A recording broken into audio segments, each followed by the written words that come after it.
Entonces, lo que sucede con la reforma del 2011 son varios cambios en específico. Y esto da lugar a cambios muy importantes en el sistema jurídico mexicano. La reforma del 2011 es una reforma que le da un cierto grado de escalafón, un ámbito jerárquico a los derechos humanos, una protección enorme a los derechos humanos. Esto de alguna manera,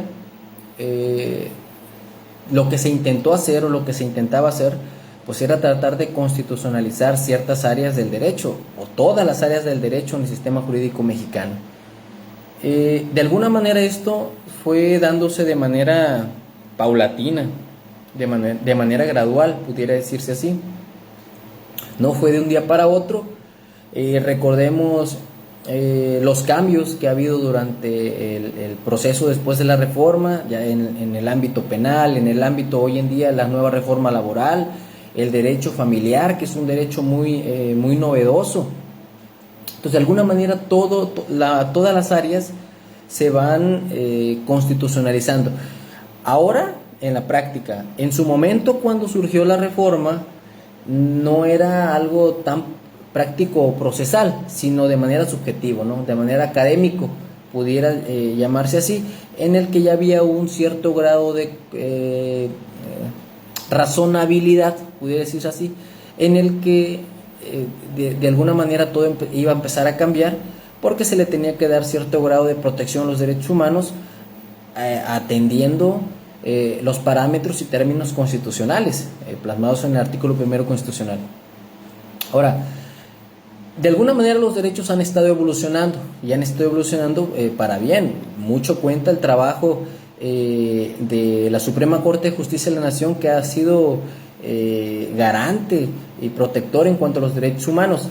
Y esto ha cambiado, vaya, porque de alguna manera pudiéramos entender que los derechos humanos no son absolutos. O sea, los derechos humanos van cambiando conforme va pasando el tiempo, conforme las necesidades de ciertas etapas conforme va pasando el tiempo, y obviamente su interpretación cambia.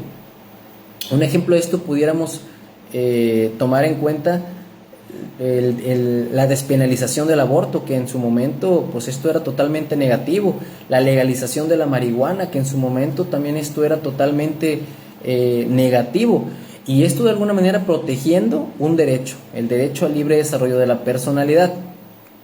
Ahora, recordemos que hay derechos expresos, son los que están en la Constitución, y derechos implícitos, son aquellos derechos que son creados a través de la argumentación jurídica, a través de la jurisprudencia, pero esto es dado a través del trabajo de magistrados, del trabajo de jueces, el trabajo de la argumentación que se otorga a través de cierto grado de sentencias, a través de cierto grado de argumentación, como ya lo mencionaba. Entonces, esto es muy importante porque recordemos, después de la reforma, los cambios que hubo en cuanto a los términos constitucionales. Vamos a hablar sobre lo que es el artículo 133 constitucional. En algún momento pudiéramos entender que los tratados internacionales también forman parte de la Constitución, también son Constitución. Y lo importante de esto y lo novedoso es que no solamente los tratados que sean de derechos humanos, sino también los tratados que contengan algún derecho humano.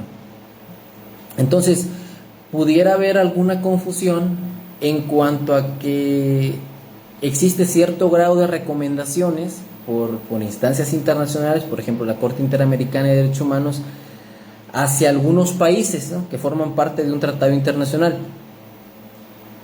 Pero cuando existe una recomendación hacia algún país o algún caso y México no es parte, pues México de alguna manera adopta cierto grado de argumentación o cierto grado de sentencia, siempre y cuando las recomendaciones o la sentencia que emite la instancia internacional pues sea aplicable y sea acorde al sistema jurídico mexicano.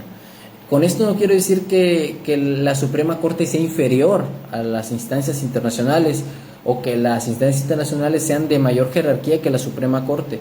No, lo que se hace es trabajar en conjunto Es decir, una recomendación, alguna sentencia de una estándar, una instancia internacional y una sentencia que emite la Suprema Corte de Justicia, no es que una tenga más valor que otra o que tenga más peso que otra, sino que lo que hace es trabajar en conjunto y en este caso protegiendo lo establecido en el artículo primero constitucional sobre el principio pro persona, protegiendo el derecho que mayor favorezca a la persona en cuestión.